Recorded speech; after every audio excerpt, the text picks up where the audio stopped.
Have you noticed that most of the problems stealing your peace don't actually live in the world, but inside your own mind?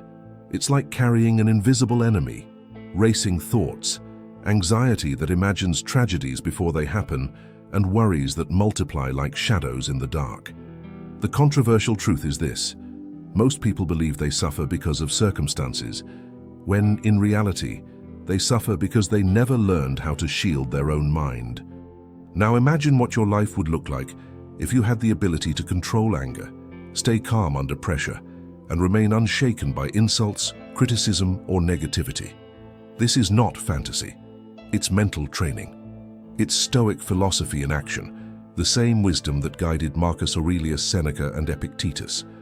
While most live as prisoners of stress, comparison, and ego, only a few discover that ancient wisdom can eliminate almost all of today's problems. In this video, you'll learn how to use the power of silence, self-discipline, focus, and resilience to transform your mind into a fortress. You'll discover practical techniques of emotional control, personal growth, and resilience training that will show you how to stay unshaken even in chaos.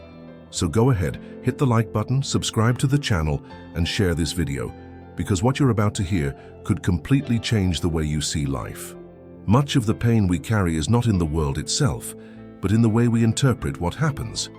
Stoic philosophy teaches that what hurts us is not the facts, but the opinion we form about them. Marcus Aurelius once said that the mind has the power to transform an obstacle into fuel or into a prison. Think, for example, of someone losing their job. For some, it is the end of everything, but for others, it becomes the beginning of reinvention. Stoicism calls this the mastery of the mind, and that is where mental fortification begins. When anxiety dominates, we create monsters that don't even exist. It's like waking up in the middle of the night, terrified by a shadow on the wall, only to realize it was just a tree's reflection. Fear works the same way. It multiplies the weight of things.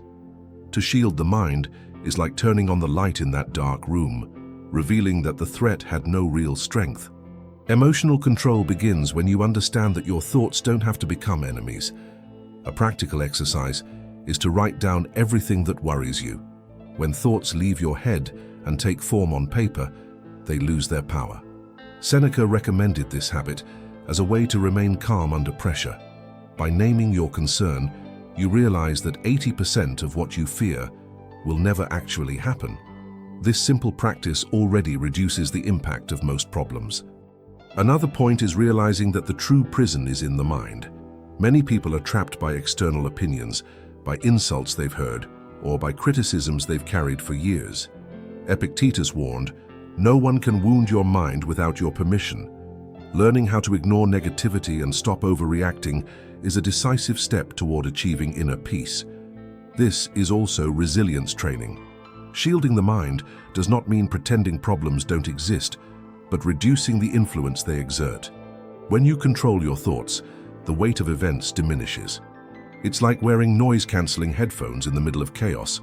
The noise is still there, but it no longer drains your energy.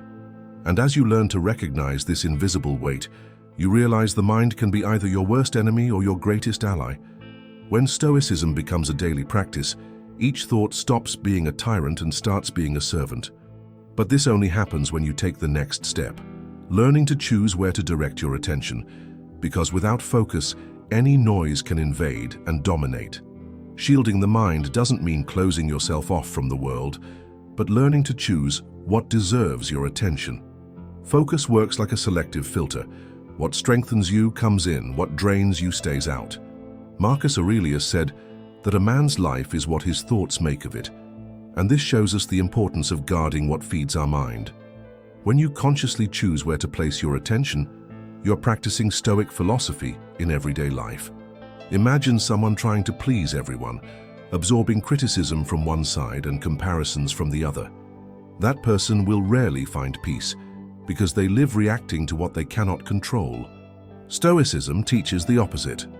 If something doesn't depend on you, it doesn't deserve to consume your energy.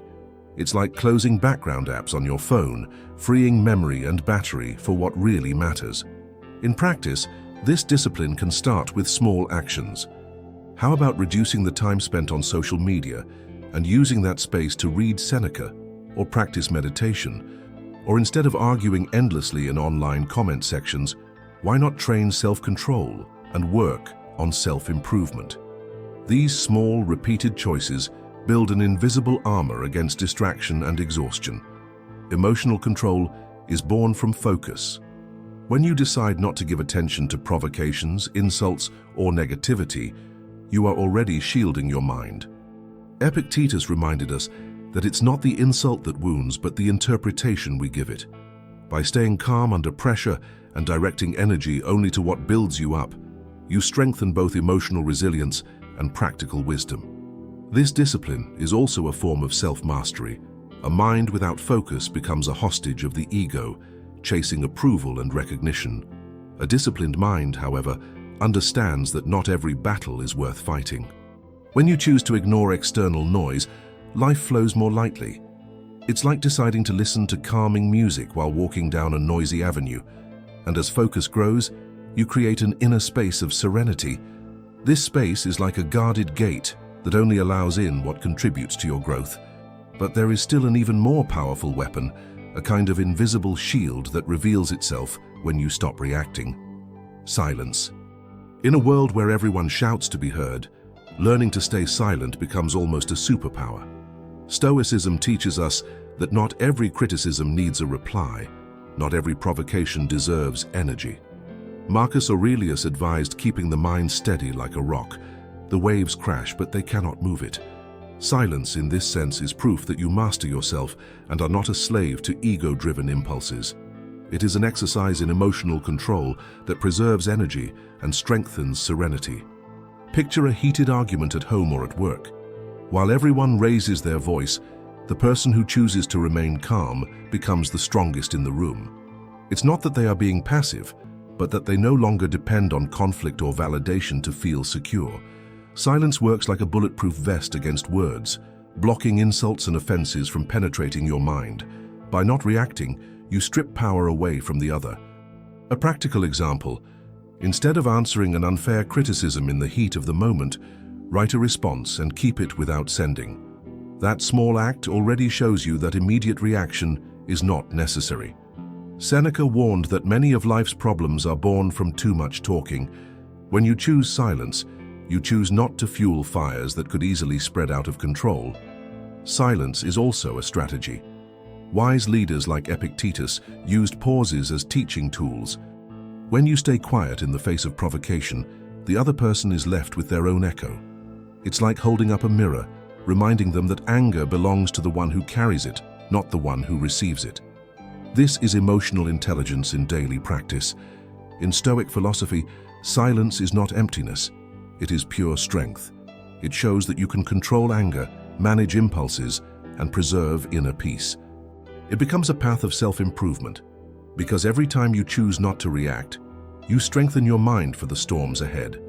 Those who master silence gain a strategic advantage in any situation. And once you realize that silence can turn conflicts into nothing, you begin to see it not only as a defense, but also as a tool for growth.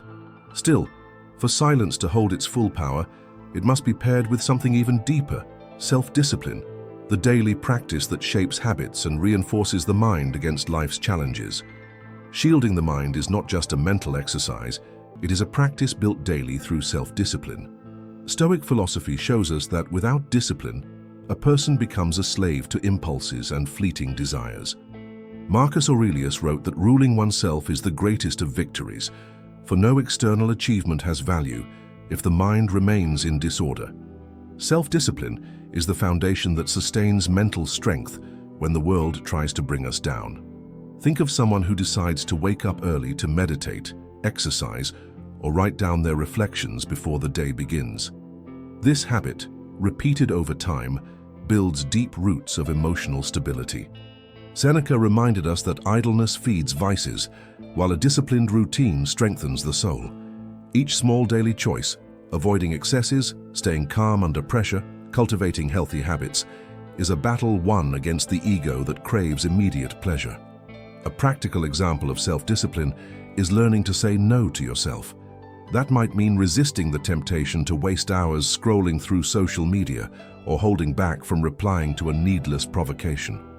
Emotional control grows when you choose what must prevail, the short-term thrill of now or the inner peace of tomorrow. Shielding the mind is precisely that, choosing consciously what builds instead of what destroys. Epictetus taught that the one who cannot master himself is a prisoner, even in freedom. Self-discipline liberates because it removes the invisible chains of procrastination, addictions, and self-sabotage.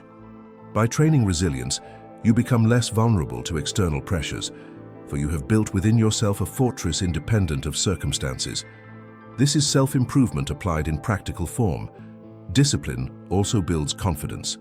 When you commit to small goals and achieve them, your mind learns to trust itself. It's like strengthening a muscle. Each repetition makes it more resistant. Those who practice self-discipline prepare themselves for life's storms without fear, because they have already proven they can withstand smaller daily challenges. And the deeper you go into discipline, the more you realize it is not repression, but freedom. Freedom from being a slave to impulses, freedom to keep mastery of the mind even when the world tries to shake you. But something is still missing to complete this fortress: resilience. The art of rising every time life tries to push you down. Shielding the mind is not about living without falls, but about turning each stumble into a step upward. Stoicism teaches that life is not about avoiding storms, but about becoming strong enough to walk through them.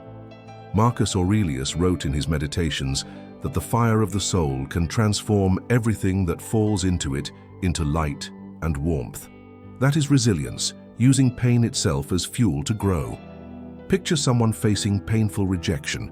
The first reaction might be to feel defeated, but the Stoic perspective offers another view. Rejection is redirection. Just as an arrow only reaches its target after being pulled back against its will, adversity often acts as the tension that prepares us to soar further. Resilience is born when you see problems not as endings, but as training for your mental strength. A practical exercise is to rewrite the meaning of difficulties. If a project fails, instead of asking, "Why did this happen to me?" ask, "What lesson here can make me stronger?" Seneca said that adversity reveals who we truly are. This shift in perception is the key to staying calm under pressure and developing emotional intelligence in the middle of crises. Resilience also lies in how we deal with inevitable pain. Epictetus taught that we cannot control what happens to us, but we can always control how we respond. That is the essence of emotional control: bending without breaking, enduring without losing your essence. When you realize that every challenge carries a hidden lesson, you turn wounds into wisdom and scars into medals of resistance.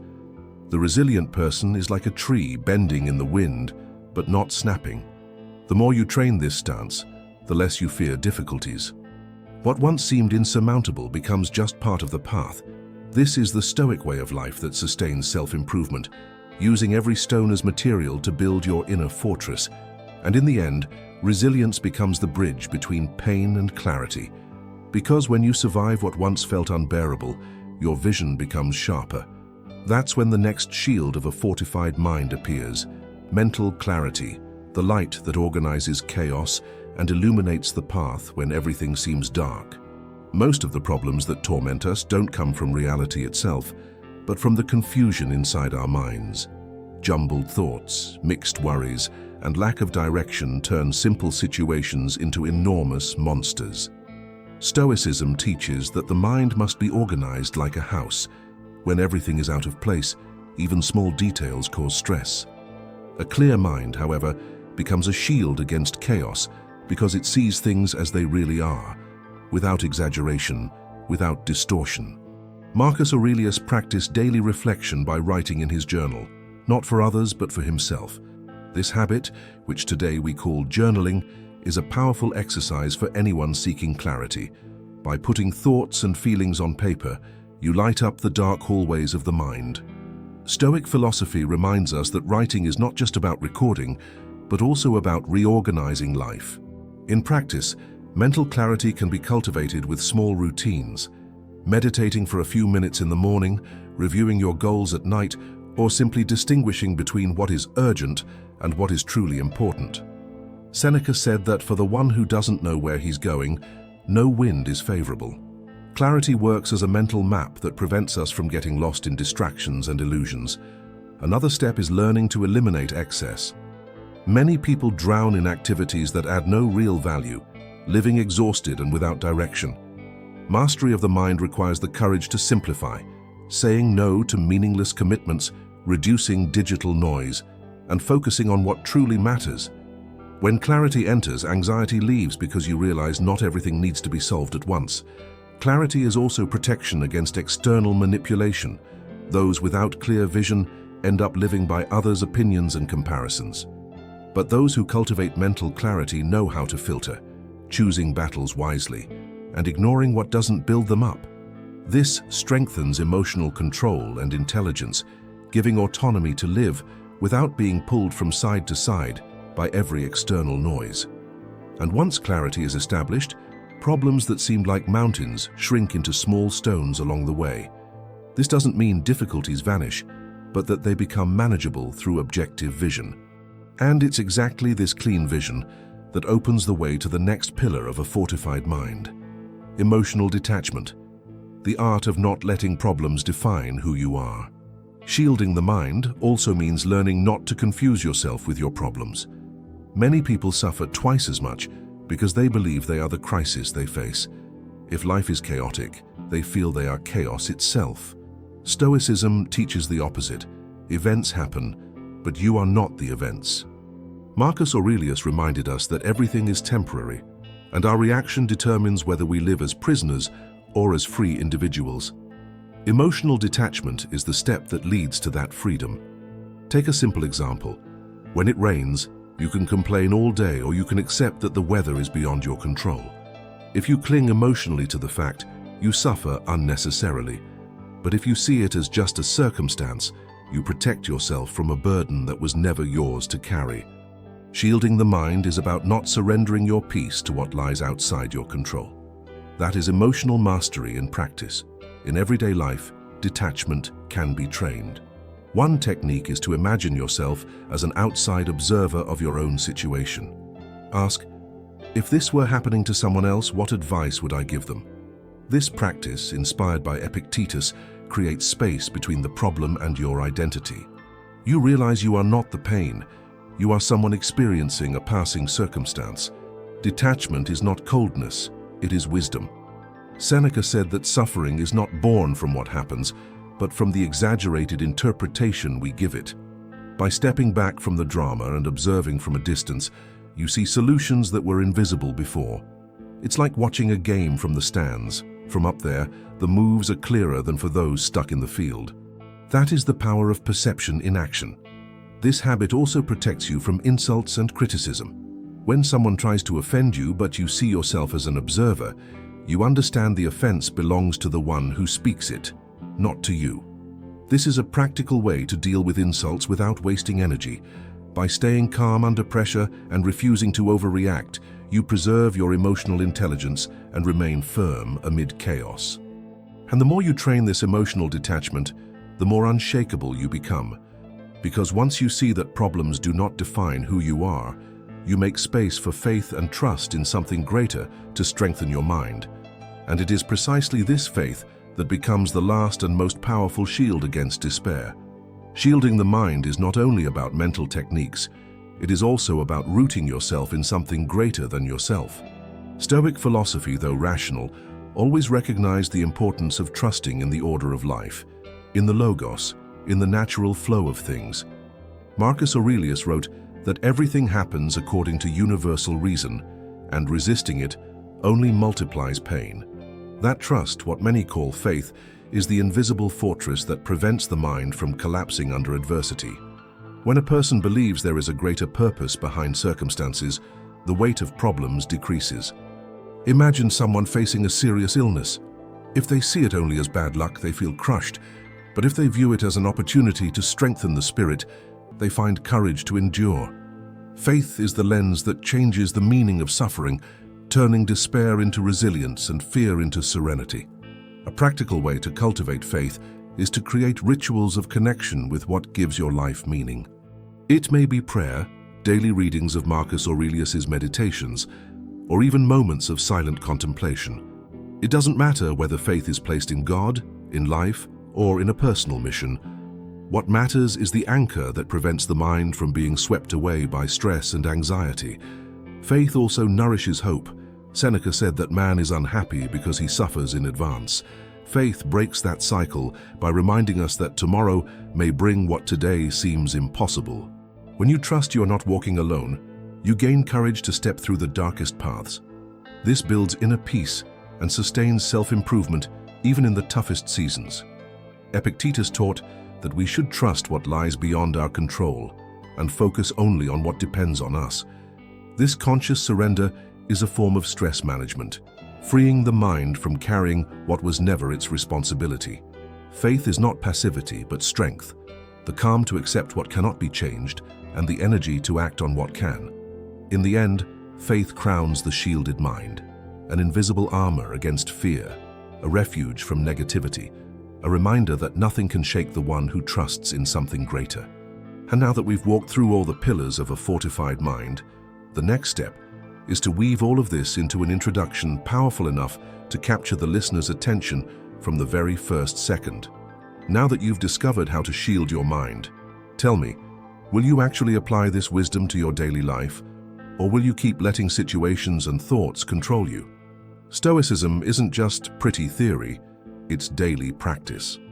It's learning to stop overreacting, to master anger, and to turn each challenge into training for your mental strength. And if you're serious about change, start today. Write down your worries, choose one discipline to practice, remain silent in the face of provocation, or take one action that strengthens your faith. These small steps, repeated daily, can transform your entire life. Mastery of the mind isn't won all at once. It's built with each decision not to give away your peace to what isn't in your control. Now I want to hear from you. Which of these lessons spoke most directly to your life today? Was it learning how to stay calm under pressure, understanding how to ignore negativity, or realizing that faith can be your invisible fortress? Leave your answer in the comments, because your words may inspire someone else facing the same battle. If this content made sense to you, subscribe to the channel and turn on notifications, because here you'll always find ancient wisdom, practical philosophy, and strategies for self-improvement that help you build inner peace and true mastery of the mind. Remember, the one who controls their mind controls their life.